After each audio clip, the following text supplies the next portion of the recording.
Okay, let's try this third question first here. Root 48 minus root 12 over 2 times root 75. You know, you can put that in your calculator, and your calculator will say, gee, that's 4 root 3.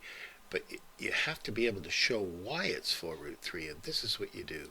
You find the biggest perfect square, that's a number you can take the square root of, that goes into 48 and 12 and 75. And here's what it looks like. 16 times 3. 16 is the biggest perfect square, and 4 times 3 is 12, 4 being the perfect square that's biggest, that goes into 12, and 25 times 3 is the biggest perfect square that goes into 75.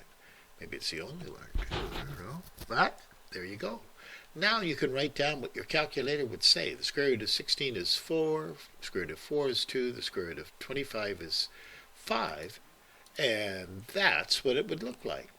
Now, it often is set up, so look, we've got all these root 3's. So 4 root 3 minus 2 root 3 is just 2 root 3. It's like they're common terms. But here, we've got 10 root 3. Now, we couldn't cancel back here because there's a minus there. We have to wait and then go, oh, this is 2 times root 3, 10 times root 3. These cancel. Root 3 divided by root 3's got to be 1. And 2 over 10 you can write as 1 over 5.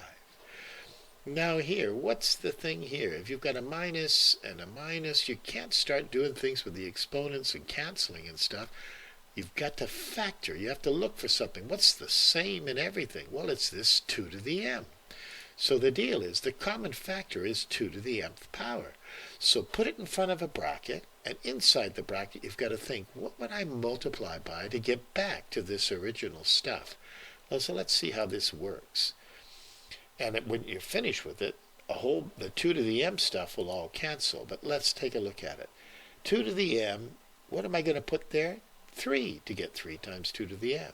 Now this one's a little harder. 2 to the m, what am I going to put here to get all of this junk? Well, I need a 4 to get that 4, and I need a 2 squared to get 2 to the m plus 2. 2 to the m times 2 squared is 2 to the m plus 2, so that works.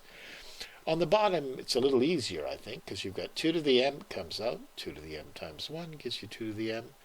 2 to the m times 2 to the 1. That gives you 2 to the m plus 1. Well, now the 2 to the m's will cancel, and these are just numbers. 4 times 4 is 16. 3 minus 16 is negative 13, and 1 minus 2 is negative 1. 2 negatives divided like that. There your final answer, just 13.